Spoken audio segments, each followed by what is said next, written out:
შევედი ბატონ ბესო ხარძიანთან. ერთი წუთით. შევედი, ციხე არ არის დერეფანი. როგორ შეხვედით?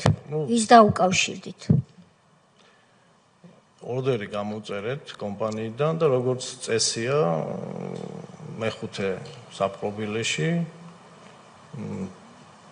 როგორც ხდებოდა მაშინ იმ პროცედურაში? არა, როგორც ხდებოდა, მე არ ვიცი რა ხდებოდა, მე კი ვიცი, მაგრამ საზოგადოება გვისმენს.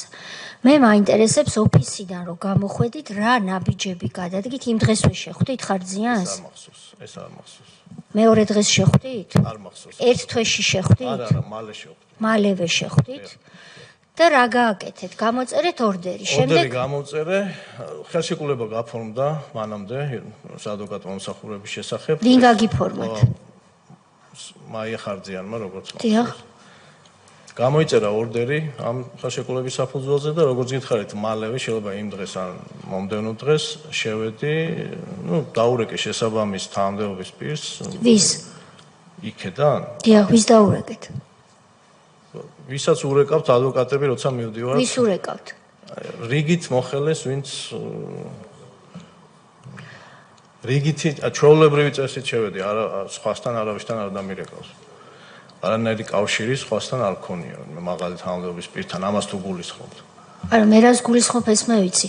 გასაგები, ანუ უქმე დღეს თქვენ ადვოკატი, რომელსაც ალბათ ასე არ წარმოგედგინათ ხო თქვენი კარიერა, როცა იურისტობა გადაწყვიტეთ, რომ ასეთ დიდ რეპუტაციულ ზიანს მიაყენებდით საკუთარ თავს.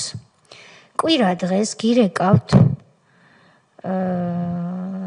თუ უქმე დღეს გიორგი უდესიანი. კვირა დღე ნამდვილად კი გადავამოწმე. კვირა დღეს ურეკავს გიორგი უდესიანი და შეყავხართ უკანონოდ ციხეში პატიმართან. ეს არის ასე. შეხვედით უკანონოდ, იმიტომ რომ ციხეში უქმე დღეს ვერ შედის ვერავინ, ეს არის უკანონობა. გარდა იქ რამდენიმე თანამდებობის პირია ჩამოთვლილი, მათ შორის იუსტიციის მინისტრი, ვისაც შეუძლია თავის სისტემაში შევიდეს, მაგრამ ციხეში თქვენ არ უნდა მოხვედრილიყავით, მოხვდით უკანონო გზით. ეხლა რომ შეხვდით ამ ადამიანს, რა უთხარით?